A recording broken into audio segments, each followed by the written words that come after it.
frontera y ha vivido allí bastante tiempo, en fin. Entonces, esa cuestión, desde luego, para alguien que ama la literatura, es algo que llama mucho la atención. A mí, entonces, siempre me apeteció ir a Trieste y escuchar el sabor de sus calles, a ver qué pasaba allí, ¿no? Y entonces, cuando llegué, me encontré con una ciudad, conocía su historia, digamos, vagamente o por encima, pero no tan en profundidad. Me llamó enseguida la atención la presencia de lo esloveno allí, ¿no? De los carteles en esloveno, el nombre de la ciudad en esloveno. Por supuesto que conocía un poco la historia, pero ya digo, no con profundidad. Y entonces eso me hizo ir sobre su historia. Digamos que empecé allí un viaje que solamente tenía previsto pasar por allí algún día y se alargó, y luego esa ciudad estuvo llamándome a la puerta mucho tiempo hasta que empecé a escribir con la vista puesta como esos personajes, ¿no? Con la mirada desviada hacia Trieste. Y por eso Trieste es quizá como otro personaje más de la novela, ¿no? que concentra una parte de las preocupaciones de los demás y tiene que ver con esa, con esa historia de frontera y de haber pasado tanto tiempo por diferentes nacionalidades. Así que estos triestinos eran austrohúngaros, eran italianos, luego eran yugoslavos, luego eran parte del territorio libre de Trieste dominado por los americanos y los ingleses, luego volvieron a ser italianos y ahí no se movieron de su sitio y fueron todo eso, ¿no? Y eso me llamó la atención y me parece que al final las cosas que están cerca de la frontera, los territorios que están cerca de la frontera tienen una predisposición a que pasen este tipo de cosas, que haya escritores de este tipo así, no sé. Claro, porque al final todo deriva a hablar de dos temas súper importantes para ti, que son frontera, territorio e identidad. El micro. Perdón, sí. No estamos aquí. Frontera, territorio e identidad. Sí, digamos que eso me preocupa en tanto que habitante también de una frontera, ¿no? Nosotros vivimos en un pueblecito del interior de Alicante que tiene muy cerca la frontera lingüística. Hemos estudiado el bachillerato, bueno, en mi caso, en un instituto que estaba ya en la zona castellano parlante, nosotros no lo éramos, y ese territorio de frontera, una frontera invisible, ¿no? Aquí a veces en España, pero que existe, creo que me ha hecho siempre pensar en esto, ¿no? Y siempre me ha interesado la frontera, no solamente las nuestras, ¿no? Sino por supuesto las fronteras europeas, que son fronteras que no paran de moverse y que no paran de generar historias. Entonces, allá donde una frontera se mueve, digamos que siempre hay una especie de vivero de historias, ¿no? Así que ese concepto me preocupaba. Por supuesto, me preocupa también el concepto de identidad, pero no solamente ligado al concepto de territorio. Claro que la identidad puede estar ligada al territorio, pero no solamente, ¿no? La identidad también tiene que ver con la identidad sexual, con la identidad de quién te cuentas tú que eres, ¿no? Al final, finalmente todos nosotros que nos volvemos grandes y vamos pasando años, tenemos que explicarnos nuestra propia historia, tenemos que explicarnos nuestra vida, y esta vida es una narración. Esta narración que hacemos es una narración que depende de las historias, o sea, no la podemos hacer si no somos contadores de historias, ¿no? Así es que la identidad me preocupa, ya digo, no solo en tanto que ligada a un territorio o a una territorialidad, sino también ligada a nuestra propia forma de explicarnos las cosas. Y eso entronca con otro tema que me interesa, que es el tema de la memoria, ¿no? Que también está presente en las novelas, ¿no? O en la novela en Seremos Atlántida. ¿Por qué? Porque la memoria finalmente es aquello que está lleno de agujeros y que te sirve a ti para poder salvar esos agujeros y llegar hasta aquí. O sea, llegar, quiero decir, hasta aquí, hasta donde está nuestra vida en este momento, ¿no? La de cada uno de los que andamos por aquí, por las calles. Porque todos nos podemos explicar una historia, pero esa historia está llena justamente de vacíos, ¿no? Es decir, nadie recuerda por fortuna, nadie recuerda todos los momentos de su existencia, porque entonces si no seríamos Funes el memorioso y nuestra cabeza estaría llena de posiciones de las hojas de los árboles, ¿no? Y eso no puede ser. Entonces tenemos que crear un vacío, y al crear un vacío pues estamos haciendo como hace un guionista cuando escribe una historia o como hace un escritor o un director de cine, es quitar lo que quiere ahorrar al público para que la narración se deje llevar, ¿no? Y eso es lo que nosotros hacemos con nuestra propia vida. O sea, cada uno de nosotros es un escritor de su propia circunstancia y deja, a veces involuntariamente, pero deja fuera cosas que no le interesa contar o que no le interesa contarse a sí mismo, ¿no? A raíz de esto que dices del escritor, ya sabes que hemos tenido varias conversaciones sobre esto. A mí me gusta siempre mucho pensar cómo empieza un autor a ver su obra y a través de qué voz, ¿no? Y hemos hablado de que esta primera persona que utilizas tú en estas 3 novelas sí. es un personaje más de la novela, pero siempre mirando desde fuera, ¿no? Es como estar dentro pero sin estarlo. Sí. ¿Cómo has construido este personaje? Sí, tiene que ver con mi forma de leer, ¿no? La forma de leer es siempre una forma en la que uno entra y sale, ¿no? De alguna forma. O sea, la historia pasa en otro lugar, en otras páginas, pero tú como lector estás en una posición como la de aquel que entra y sale de una habitación, ¿no? Por supuesto, el libro lo dejas aparte o en la mesita de noche o donde quieras, pero es una habitación que te construyes, a la que entras y sales durante un tiempo, ¿no? Y para mí esa voz narrativa tiene que ver con eso. El narrador está está creando la historia, está dentro de la historia, pero al mismo tiempo no acaba de penetrar en ella, ¿no? Es alguien que mira con una cierta distancia. Y me interesaba, por supuesto, ese narrador dubitativo que no acaba de saberlo todo de sí mismo y, por supuesto, tampoco de los personajes. Y no, eso es muy interesante. Sí, eso me parece que tiene que ver un poco con la forma en que nos contamos el mundo ahora. No es una cosa que por supuesto haga yo y ya está, ¿no? O sea, muchos escritores lo hacen así, pero me interesaba esa cuestión. Por supuesto no me interesaba el narrador omnisciente que sabe todo de todos, tampoco me interesaba un yo que fuera absolutamente personal, y me interesa ese yo del que sabemos lo justo, ¿no? No sabemos cómo se llama o no sabemos en qué trabaja, no nos interesa eso, solamente nos interesa su mirada sobre el mundo, o bueno, si al lector le interesa el libro, claro. Es curioso que cuando escribí la primera novela, Intercambi, el título que le puse fue otro. Le puse, bueno, siempre he puesto muchos títulos diferentes, pero aquella novela se tituló L'Avenir de Saltres. L'Avenir de Saltres era como la vida de los otros, ¿no? Pero justo en ese momento apareció una película que se titulaba La vida de los otros, que conocéis, ¿no? Y yo dije, hombre, no puede ser, no, este hombre me ha fastidiado el título. Y daba igual, porque el caso es que sí, no la titulé L'Avenir de Saltres, pero luego siempre me ha parecido que mis novelas deberían de titularse así, ¿no? Cuando hice Gerard de Gel, me pareció que el título podía ser La vida de los otros, ¿no? Digamos otra vez, ¿no? Pero no estás, o sea, estás contando la misma historia, pero no la estás contando. Sí, entonces por eso es La vida de los otros lo que me interesa. Sí. Y bueno, finalmente, después de varias peripecias con el título, acabó llamándose Gerard de Gel. Bien, ahora vamos a Serem Atlántida y pienso, en realidad, su título debería de ser La vida de los otros otra vez, porque es Bevilacqua o Clara la que me interesan, y los que me interesan, bueno, no sé. Pero también estás tú. Sí, también está el narrador ahí, ¿no? Digamos, pero sí. Esta mezcla que tienes de géneros, que es sí. muy interesante, en la que hay muchísimas referencias, hablas de cine, de filosofía, de literatura, hablas de historia, también hablas de ti, hablas de tu padre, todo eso ahí estás tú. Sí. Y está muy presente. Sí, es verdad. O sea, hay cosas que uno utiliza de su propio estar por el mundo, ¿no? A veces... Porque la biografía también forma parte como género de la novela. Sí, estamos de acuerdo.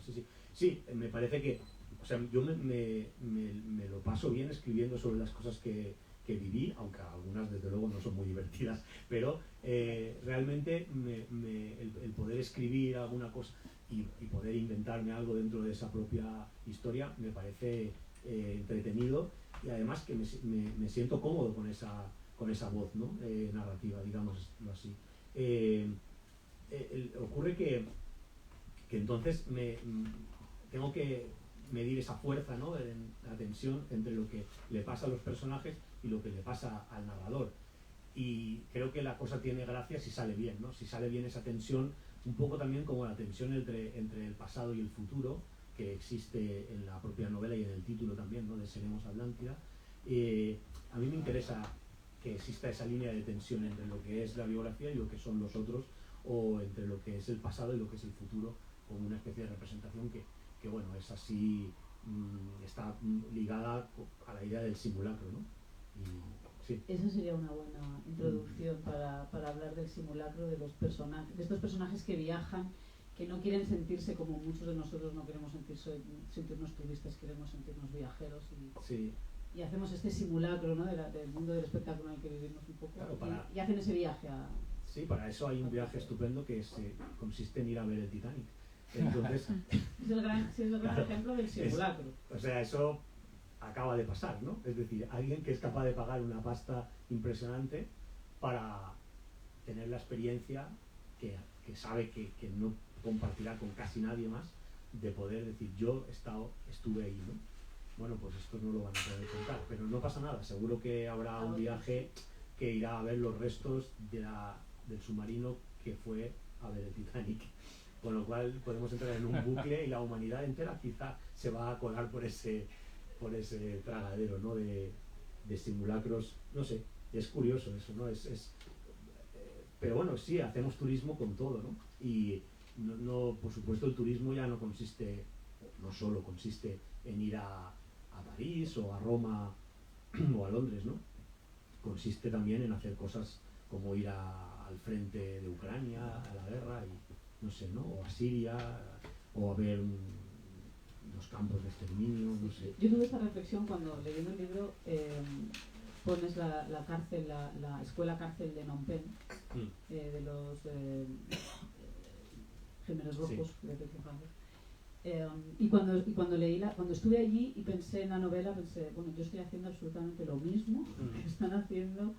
No era consciente cuando llegué a Phnom Penh, porque en Phnom Penh tampoco es que puedas ver muchísimas cosas, puedes comer bien, pero tampoco puedes ir a muchísimos sitios. Este era un sitio al que había que ir, fuimos y la verdad es que 5 minutos después de estar allí era el arrepentimiento total, porque Dios mío, es la cosa más... yo creo que estará Auschwitz, que no he ido y no quiero ir después de la experiencia de Phnom Penh, porque era totalmente, no sé definirlo, o sea, fue demasiado duro, demasiado cruel. Es más, lo he comentado a veces con mi pareja y siempre me dice, no hablemos de este tema porque no voy a poder dormir. Pero es verdad que como que nos llama un poco la atención cada vez que viajamos a sitios en los que hay un sitio en el que la gente ha sido torturada. Quiero decir, en Europa, pues, bueno, ya aquí al lado, tampoco hace falta que nos vayamos muy lejos, pero nos llama, o sea, nos sentimos atraídos hacia eso. Sí, es normal, o sea, yo no he estado en Phnom Penh, pero si fuese seguramente también visitaría ese lugar. Ocurre que, por supuesto, los lugares de memoria son importantes, ¿no? Y claro, hay una forma de visitarlos que yo creo que está bien, ¿no? Que es el visitarlos con respeto, simplemente. Hay una cosa que es verdad, que yo no conocía tanto la historia de los Gemelos Rojos y de lo que pasó en Camboya, y fue un descubrimiento, fue muy cruel, pero fue un descubrimiento sobre la historia del país. Claro, por supuesto, o sea, ¿qué es mejor? Entonces, podemos borrar todos los lugares de memoria y decir, no, aquí nunca pasó nada, o sea, todo está estupendo. No, pasó esto, fue muy duro, y ahí queda un testimonio de la memoria. El único problema que yo veo es cuando, digamos, el lugar de memoria se convierte en el lugar del espectáculo, ¿no? Es decir, es una frontera difusa, pero hay un momento en el que lo que era un lugar de memoria se ha convertido en un lugar de espectáculo. ¿Cuándo pasa eso? Bueno, pues cuando las visitas se multiplican por 1000, ¿no? Cuando hay autobuses que llegan, cuando la gente pierde la referencia de lo que está haciendo y empieza a hacerse fotografías, a colgar sus fotografías posando. Claro, entonces hay un algo de esto, ¿no? De decir, bueno, pues, no sé, yo creo que a cualquiera nos llama mucho la atención el ver a alguien en la puerta de Auschwitz haciendo una pose, ¿no? O que te vendan hamburguesas. Claro, sí, en el momento en el momento en que hay mucha gente, por supuesto la gente tiene necesidad, ¿no? Y genera dinero. Tienes necesidad de ir al baño, tienes necesidad de beber agua, tienes necesidad de comer, y entonces se monta como la película de Billy Wilder, ¿no? Del Gran Carnaval, que es una película seguramente menor de Billy Wilder, no es de las más, pero es una historia muy curiosa, ¿no? Que viene al caso acá, ¿no? Un minero queda atrapado en una cueva, entonces no muere, está con las piernas atrapadas, y hay que sacarlo de allí, ¿no? Entonces aparece Kirk Douglas, que es un periodista de un periódico de provincias en donde nunca tienen noticias de nada, se hace el amo de la situación y dice, por supuesto me interesa contar la historia y me interesa salvarlo, pero no me interesa salvarlo ya, porque si lo salvo ya me quedo sin historia, entonces vamos a hacerlo lento para salvarlo dentro de una semana y que esto se convierta en... Vamos a hacer el simulacro, claro, para poder vivir de esto durante una semana. Y entonces, ¿qué ocurre? Que como él está generando historias en el periódico, se monta un cirio, hay un circo brutal, con hamburguesas, ¿no? Vamos, con todo, ¿no? Perritos calientes. Empiezan a vender la entrada para asistir allá, las familias americanas empiezan a llegar. Es una historia ambientada, me parece que en los años 30, aunque la película es posterior. Y bueno, hay un momento en el que los médicos le dicen a Kirk Douglas, se va a morir. Se va a morir porque estamos tardando demasiado. Él utiliza un procedimiento para salvarlo muy lento, ¿no? Bueno, entonces, ¿qué ocurre? Que Kirk Douglas dice, bueno, periodista, ¿no? Dice, no se tiene que morir, hay que salvarlo. Esto tiene que acabar bien, pero quizá ya es tarde, ¿no? Entonces todo se dispara. La película fue odiada por el público, ¿eh? O sea, no tuvo ningún éxito porque los americanos se vieron reflejados en esa impostura, ¿no? De decir, a nosotros lo que le pasa a este hombre no nos da igual, o sea, esto nos interesa el circo, ¿no? El show. Pues sí, es un poco así y es lamentable que no haya un control un poquito sobre estos lugares, ¿no? Como Auschwitz, por ejemplo, que se convierta en algo así.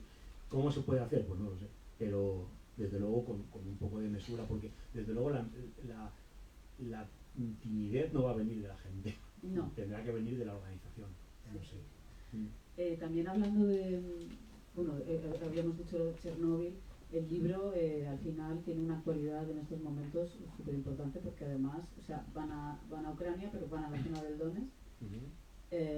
Y de repente estalla la guerra el año pasado y volvemos a ver esa Europa que tú planteas en la novela, esa Europa fracturada de exiliados, de refugiados y esas fronteras que no te, o sea, Europa siempre con su constante escribiendo su historia constantemente. Sí, hay alguien con un mapa en algún lugar y está siempre moviendo, no lo sé, es un drama, ¿no? La historia de Ucrania y de la guerra. Y bueno, y por supuesto enseguida los refugiados, ¿no? Que cada guerra plantea. Bueno, también es verdad que llama la atención el hecho de que aquí en Europa, ¿no? En general, pues por suerte hemos tenido los brazos abiertos para acoger a las personas que venían. Sin embargo, pues con otras guerras no somos tan generosos, claro. Entonces ahí se plantea toda la cuestión acerca del choque cultural y de lo que significa la percepción de los otros, ¿no? Es decir, de la alteridad, de quién son los demás. Cuando, bueno, por supuesto, cuando yo escribía esta novela, escuchábamos, era el momento del drama de los refugiados sirios y de la fotografía de Aylan en la playa muerto, ¿no? Y como aquello despertó un poco la conciencia de la gente. Bueno, había miles y miles y miles de personas intentando alcanzar la isla de Lesbos, ¿no? Para poder venir a Europa, y luego ese reparto cicatero, ¿no? De tú te quedas 1000, nosotros nos quedamos 2000, pero no podemos más porque no caben más que 2000 aquí o 3000. Y sin embargo en Turquía o en el Líbano hay 2 millones de refugiados sirios. El Líbano, que es un país vamos, pequeñísimo, o sea, muy pobre, y es capaz de acoger a 2 millones de refugiados sirios, y no sé, un país como España puede acoger a 8000 o no sé. No, eso para mí es una cosa que hay que decirlo, o sea, que creo yo, hay que decirlo, no puede ser, me parece. Y por supuesto me parece una historia muy, muy cruel y muy fea todo lo que pasa en Ucrania, claro. Volviendo a la novela y a las referencias culturales, hay muchísimas referencias culturales de pintura, de literatura, de música. Aparece Remedios Varo, Sebald. ¿Son también importantes estas referencias en tu vida, en tu día a día? Sí, la de Sebald sí, porque sin Sebald yo creo que no. Sebald cuando yo leí por primera vez a Sebald fue ahí como una especie de iluminación, ¿no? Y no sé, ese juego entre la memoria y el pasado y la construcción de esos personajes que dudan todo el tiempo, que parece que a veces están como muertos en vida, ¿no? Y van caminando por Europa, me parecía muy luminosa, ¿no? Muy luminosa, sí, pero a la vez luminosa como el sol negro del disco, como el Black Star de Bowie. Luminosa, sí, pero bueno, es como esa atracción, sí. Las referencias culturales están ahí porque son mi mapa, ¿no? Yo cuando escribo necesito, o sea, escribo porque he leído todo eso, si no, no lo haría. Además, me parece que yo necesito mostrar ese mapa. Claro que no todo el mundo participa con gusto de las referencias, a veces dices, qué pesado ¿no? Que me cuenta ahí tantas cosas, pero yo he aprendido un montón a veces de libros que me han nombrado a otros libros, y a veces cuando he leído esas cosas me han interesado y las he buscado, y otras veces no, y no las he buscado.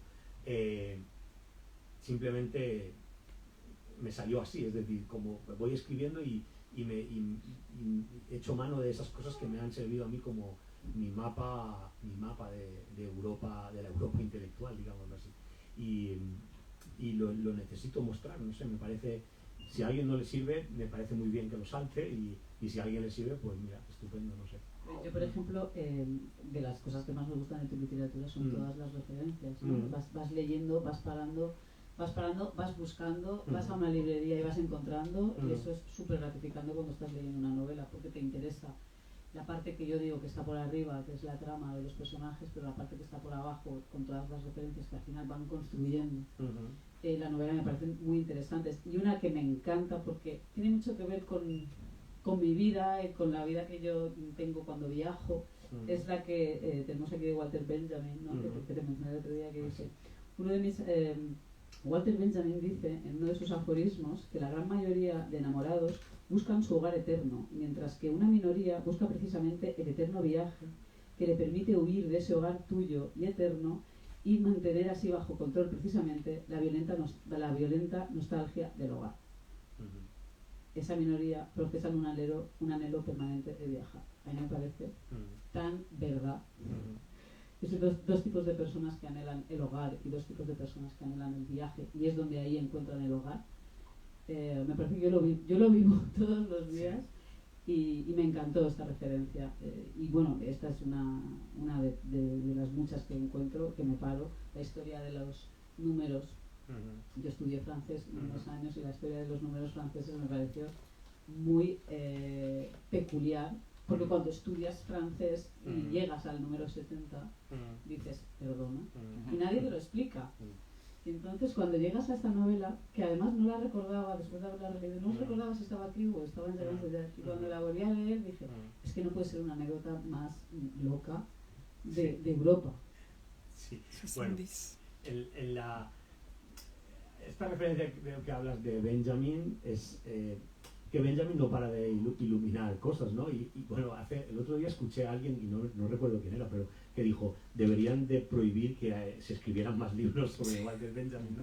Porque, claro, es verdad, ¿no? Es increíble, es como el baúl de Pessoa, ¿no? O sea, de ahí no paran de salir cosas, y no paran de haber libros, de escribirse libros sobre Benjamin, y bueno, yo simplemente lo he referenciado un poco ahí solamente, pero sí, es una reflexión interesante, y la de esta que tú comentas, ¿no? De buscar el hogar en el viaje permanente, o no, o buscarlo tranquilamente, ¿no? Yo también voy de aquí para allá, y ayer hablaba con mi hermana, que me decía, pero tú no vas a parar. Yo solamente de pensarlo me da algo, ¿no? Claro, hermana es completamente es la está otra buscando el hogar en la tranquilidad, ¿no? Y yo le digo, bueno, yo también de mayor también quiero ser como tú, aunque ella es más joven que yo, pero bueno, sí, y es así, no sé, es verdad, hay gente que no paramos de correr de aquí para allá, y que al final vivimos un poco de esa correría, ¿no? Y otra gente pues que está perfectamente en su sitio, y bueno, y no pasa nada, esas dos existencias se cruzan muchas veces, y está bien. Y también puede que a lo largo de una vida uno cambie de tren, ¿no? Cambie de vía, y se apunte al otro bando, al de los otros. Pero claro, es difícil, no sé. Sí, bueno, la pandemia desde luego ha sido una puesta a prueba de eso, ¿no? Porque a la fuerza nos hemos quedado todos en casa. Hablando antes de los títulos de las novelas, a mí me parece este título muy interesante, y quería que me contaras por qué. Seremos Atlántida. Bien, pues el título a mí me cuesta un montón de poner, yo, yo creo que no lo hago bien, lo de los títulos, y entonces ya tengo un poco de psicosis cuando tengo que titular algo. Esta novela no se titulaba así. Digamos que el título que yo propuse a la editorial no acabó de gustarle, entonces buscamos un título alternativo y un día me encontré con un amigo que había leído un poco la novela, ¿no?, que yo le dejaba antes de publicarla, y entonces me dijo: el teu llibre es titula Serem Atlántida. Y yo dije, pues sí, es verdad, pues ese es el título. Así es que el título lo puso un amigo por la calle, ¿no? Y además no me dijo hola ni me dijo adiós, solamente me dijo eso. Tu libro se titula Serem Atlántida. Y yo le dije, vale, allá hablaremos. Y se fue. Y entonces yo lo comenté con la editorial, y a la editorial le pareció bien. Y es verdad, luego yo pensé en el título y ciertamente tenía algo que a mí me interesaba, y era esa tensión de la que hablaba antes entre el pasado y el futuro, ¿no? Pero el futuro, aquí el pasado, perdón, en forma de simulacro también, ¿no? Seremos es el verbo conjugado en futuro, Atlántida es el pasado, pero al mismo tiempo es un pasado de ficción, no es un pasado real. Es la ficción que Platón escribe en el Crátilo, ¿no? Y en el Timeo sobre los atlantes. Y bueno, pues Platón tenía mucha imaginación, el hombre, ¿qué le vamos a hacer? Y tenía esa gracia para explicar una historia que, bueno, como tantas otras que explicó, que ha llegado hasta nosotros, ¿no? Y me interesaba un poco esa idea de que los atlantes, se hunden porque están ensimismados, ¿no? Y me parecía a mí que esa metáfora podía valer para Europa, que Europa tal y como la conocíamos se podía hundir por nuestro ensimismamiento burocrático bestial, ¿no?, que implica la Unión Europea, que es una institución políticamente muy relevante y muy interesante, pero al mismo tiempo también muy peculiar, ¿no? Solamente añadiría aquí, respecto de la Unión Europea y ese posible, como esa Europa, ¿no?, quizá más allá de la Unión Europea, que pudiera hundirse, que tiene que ver un poco también con aquel hundimiento del Imperio Austrohúngaro. Sergio del Molino escribió un artículo en el que hablaba de eso hace unos años, y decía, aquellos, no sé, o sea, les vino encima el hundimiento, ¿no? Por supuesto entraron en una guerra, por supuesto podían perderla, pero yo creo que no calculaban que perder la guerra significaría el fin del mundo que conocían, ¿no?, de la manera tan bestia como sucedió, ¿no? Y bueno, y así fue. Ellos seguían bailando en Viena, seguían con su vida de burguesa y estupenda, y un día pues vieron que la gente que ya no querían seguir con la guerra, ¿no?, que la gente se sublevaba, que les venía encima una revolución socialista y que había que acabar aquella guerra como fuera, y así se acabó, y todo se fue a la porra para el imperio austrohúngaro. Entonces me parecía a mí que igual también nosotros un día nos despertamos y ¿qué ha pasado aquí, no? De pronto, no estábamos sé, mirando hacia otro lado. claro, Sí. no sé, eso, Gran Bretaña se fue, quizá falta que gane Le Pen en Francia, o yo que sé, que la ultraderecha alemana suba de una manera espectacular. En Italia ya estamos ahí. Italia ya está, o sea, no hay mucho sostén, ¿no? Y bueno, no sé, esa es la cuestión, creo. Bueno, si queréis hacer alguna aportación.